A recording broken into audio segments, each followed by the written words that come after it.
சென்னை மணலியில் உள்ள மத்திய அரசிற்கு சொந்தமான சிபிசிஎல் நிறுவனத்தின் ஒரு பகுதியில் இன்று திடீரென தீ விபத்து ஏற்பட்டது. கூடுதல் விவரங்களை செய்தியாளர் நிர்மல் வழங்கிட கேட்கலாம். நிர்மல், வணக்கம். தீ விபத்திற்கான காரணம் என்ன? தற்போது தீ கட்டுக்குள் கொண்டு வரப்பட்டு விட்டதா? உள்ளே ஊழியர்கள் யாரிடம் இருந்தார்களா? சேத விவரங்களை பதிவு பண்ணுங்க. வணக்கம். சென்னை மணலில் உள்ள மத்திய அரசுக்கு சொந்தமான சிபிசிஎல் கம்பெனியில் ஒரு பகுதியில் இன்று காலை திடீரென்று தீ விபத்து ஏற்பட்டது.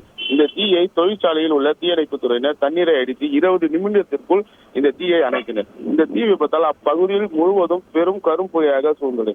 இதை பார்த்த பொதுமக்கள் அதிர்ச்சி அடைந்தனர். இதனால் அப்பகுதியில் பொதுமக்களிடம் பெரும் பரபரப்பாக காணப்பட்டது. இதனால் யாருக்கும் எந்த ஒரு அசம்பாவிதம் ஏற்படவில்லை என்பது கூறப்படுகிறது.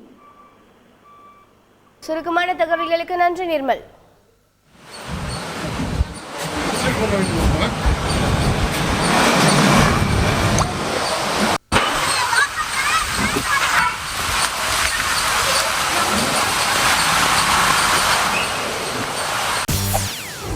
செய்திகளை உடனுக்குடன் தெரிந்து கொள்ள உடனே சப்ஸ்கிரைப் பண்ணுங்க.